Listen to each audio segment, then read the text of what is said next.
Arestado ang isang high-value individual sa ikinasang anti-illegal drug operation ng mga operatiba ng Ilocos Sur Provincial Drug Enforcement Unit kung saan nakumpiska ang tinatayang 470,000 pisong halaga ng hinihinalang shabu sa green market ng Barangay Poblacion Sur, Idlida, Ilocos Sur.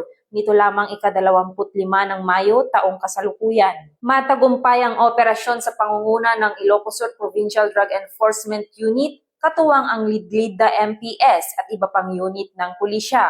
Nagresulta ang operasyon sa pagkakaaresto ng isang 54 anyos na lalaki na nakatala bilang high-value individual at residente ng bayan ng Gregorio del Pilar, Ilocos Sur. Nahuli ang sospek habang aktong nagbebenta ng hinihinalang shabu sa pusher buyer.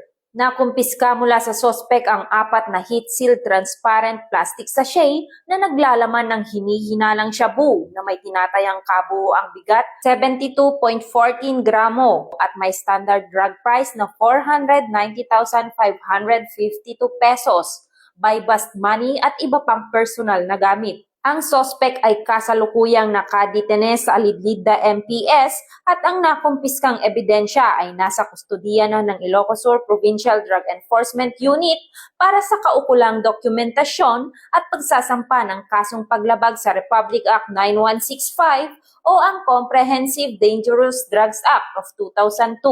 Pinuri ni Police Colonel Augusto M. Asuncion, Provincial Director ng Ilocos Sur Police Provincial Office, ang mga operatiba sa matagumpay na pagsasagawa ng operasyon sa pamamagitan ng masusing surveillance, koordinasyon at agarang police response. Muling tiniyak ng Ilocos Sur Police Provincial Office ang kanilang matatag na commitment sa pagpapatuloy ng agresibo ngunit makatarungan at naaayon sa batas na kampanya kontra ilegal na droga sa ilalim ng Enhanced Alerto Framework upang mapanatili ang kapayapaan at kaayusan sa lalawigan.